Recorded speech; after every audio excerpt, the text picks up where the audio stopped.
सत्य की खातिर जिया, सत्य की खातिर मरा, सत्य का था वो ददीची, हर हृदय की पीर था। ऋषि ने कभी समझौता नहीं किया। आपने देखा, ऋषि दयानंद का जीवन पढ़ा, क्यों आज सबसे अलग चमक रहे है ऋषि का जीवन। किसी लोभ ने उनको लुभाया नहीं। एक बार तत्काल गवर्नर जो थे उनके प्रवचन में आए और ऋषि दयानंद से पूछ लिया कि सबसे पहले जो तुम मंत्र बोलते हो, जो तुम भगवान से प्रार्थना करते हो, तो उसमें हमारे बारे में भी कुछ कहते हो।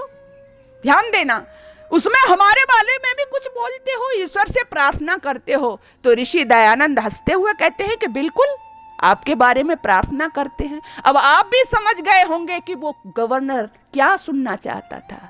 बोले करते हैं कि क्या प्रार्थना करते हो। ऋषि दयानंद कहते हैं कि मैं प्रार्थना करता हूं कि हमारे देश के अंदर जो विधर्मियों का राज है, इन गौरों का जो राज है वो हट जाए और मेरा देश स्वतंत्र हो जाए। भगवान जल्दी से जल्दी मां भारती की बेड़ियां कट जाएं। मैं भगवान से नित्य प्रति यही प्रार्थना करता हूं।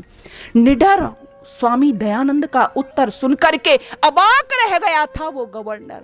उसको नहीं पता था कि भारत के एक सन्यासी की आवाज उसके हजारों मिलिट्री सैनिक से ज्यादा तेज है, भारी है। ऐसा प्रत्युत्तर करने वाला, ऐसी बात बोलने वाला वही व्यक्ति हो सकता है जिसने सत्य के लिए जीना मरना सीख लिया हो।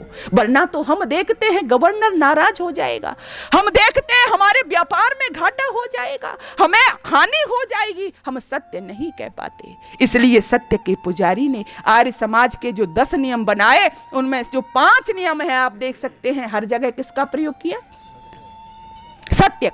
सत्य का प्रयोग किया। सत्य की खातिर जिया, सत्य की खातिर मरा, सत्य का था वो ददीची, हर हृदय की पीर था।